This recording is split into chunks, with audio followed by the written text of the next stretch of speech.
Why did Carson Wentz feel the need to respond the way he did yesterday? Michael, he didn't have a chance to respond to that article.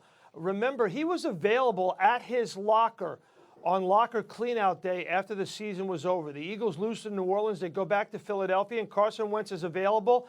And the reporting on this story is months old. So why he wasn't asked right then and there at his locker to respond to whatever was reported is beyond me. It's a violation of journalism 101. He's a 26-year-old man who's gone through something that's unprecedented. I don't know about you, Michael, but when I was 26 years old, I had some shortcomings, certainly. I had some flaws. I'm sure you did too.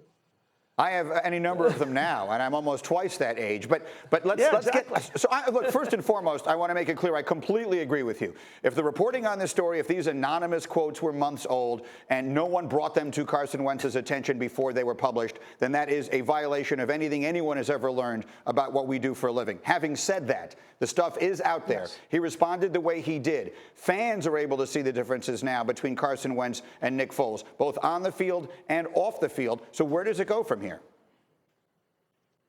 You know, and I've been on your very program, Michael, talking about this. We talked about this at the beginning of the season. Carson Wentz and Nick Foles are different human beings. They're different people. Nick Foles is super chill. Carson Wentz is very intense, very competitive, and they're coached differently. But any suggestion, and I've been around him since the day he arrived here in South Philadelphia. I've been interviewed him after big losses, after big wins. I interviewed him at the Super Bowl with a cast on his left knee. I've been up close and personal with this young man. There is nothing selfish about him.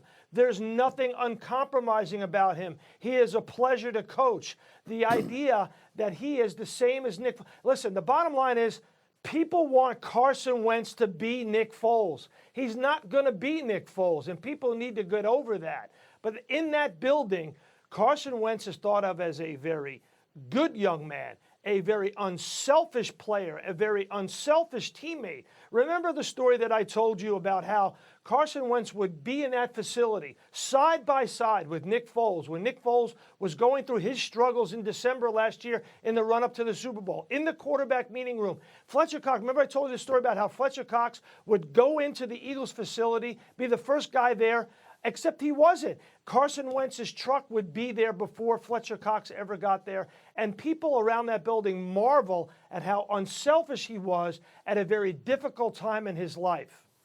He has been a perfect teammate. And the idea that he would bully Mike Groh. Mike Groh is the son of Al Groh, who was a mentor, a protege of Bill Parcells. Can you imagine the idea that he would bully Mike Groh? It's insane.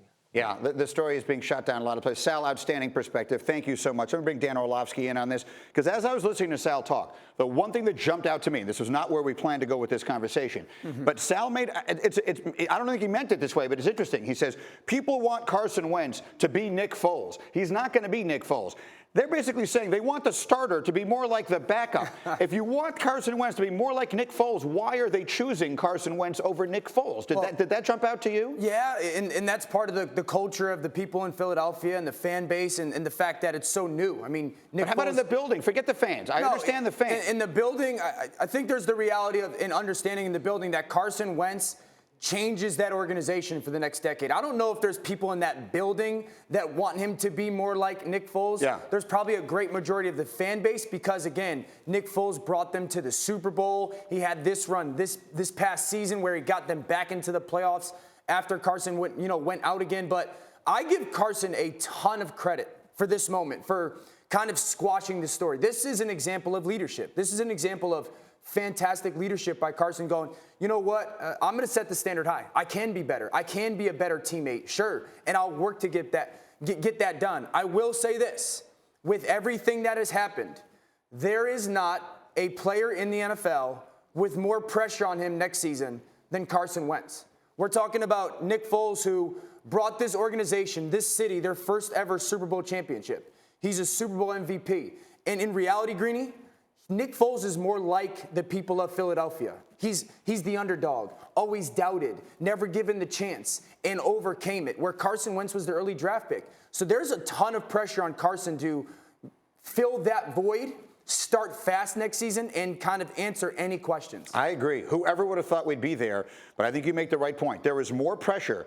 If assuming that Foles is not there anymore next year, and that is everyone's expectation that I know of, there is as much pressure on Carson Wentz going into next season as there is any other player.